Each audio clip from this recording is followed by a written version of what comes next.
This is rocket fuel. Okay, to stay fair, how you can see,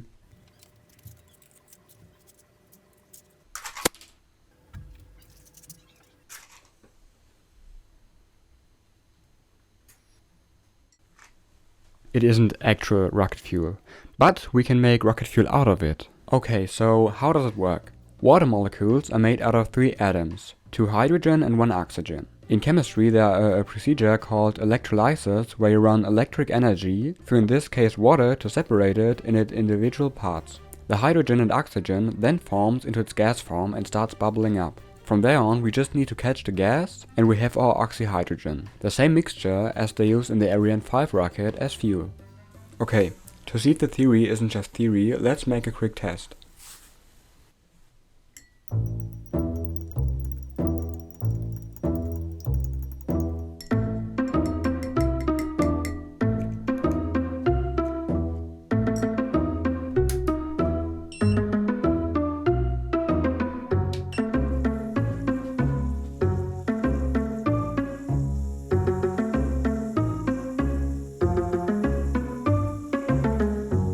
If you listen really carefully, you will notice that if I put the light near the bubbles, they start popping.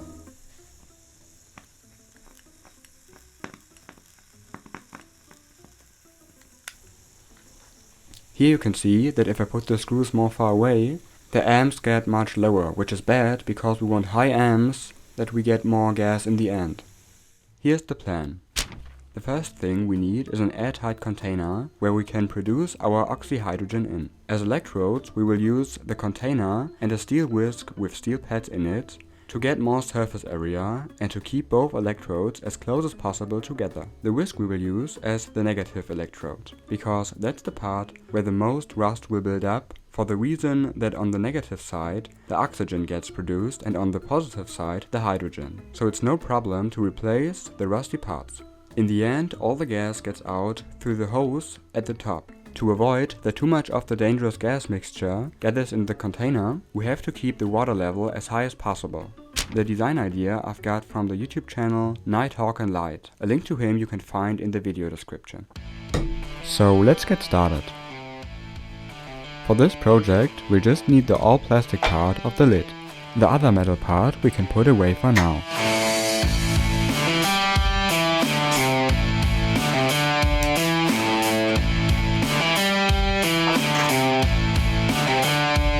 Okay, new problem. Do you hear the sound? That's metal scratching on metal, and we don't want to have contact between those two. But there's no problem without a solution. On our plan we just have to change the whisk to a single strap. So let's move on.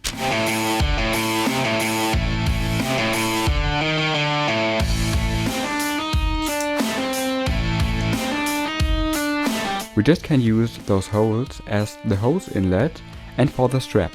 The other one we just can seal with glue.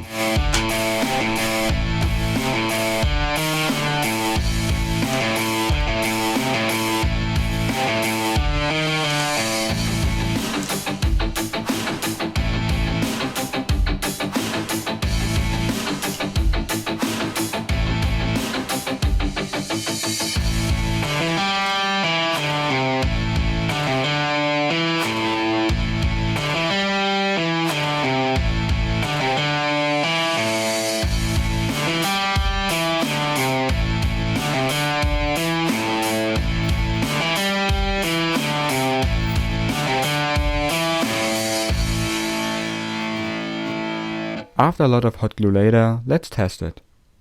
You see that if I put the steel wool inside and connect it to the power supply, we get a closed circle. But if we now put a sock over the steel wool, the contacts don't touch anymore, but are very close together, and that's exactly what we want.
I think here I captured one of my biggest fireballs, but that just isn't enough. My first thought was that there is a flaw in the design and I built a new prototype.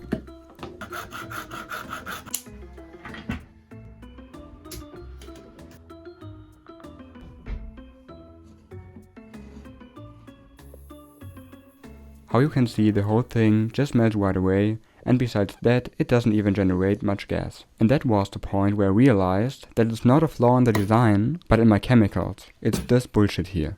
I used copper sulfate as electrolyte, and copper sulfate is good for copper plating, but not for an electrolysis.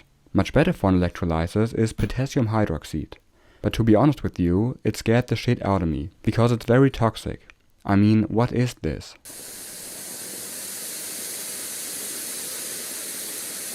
But after some safety precautions, I feel safe to use it. Just as a disclaimer, please don't try this whole thing at home. I am the upper side of a professional, but I have at least a little idea of what I'm doing here. And I attach a lot of importance to protection. This whole thing is super dangerous and you can harm you and others. Okay, never mind, this one here is better. This is sodium hydroxide carbonate, which isn't toxic at all because it's baking soda.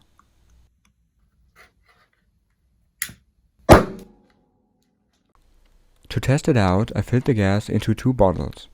The first one with less gas than the second.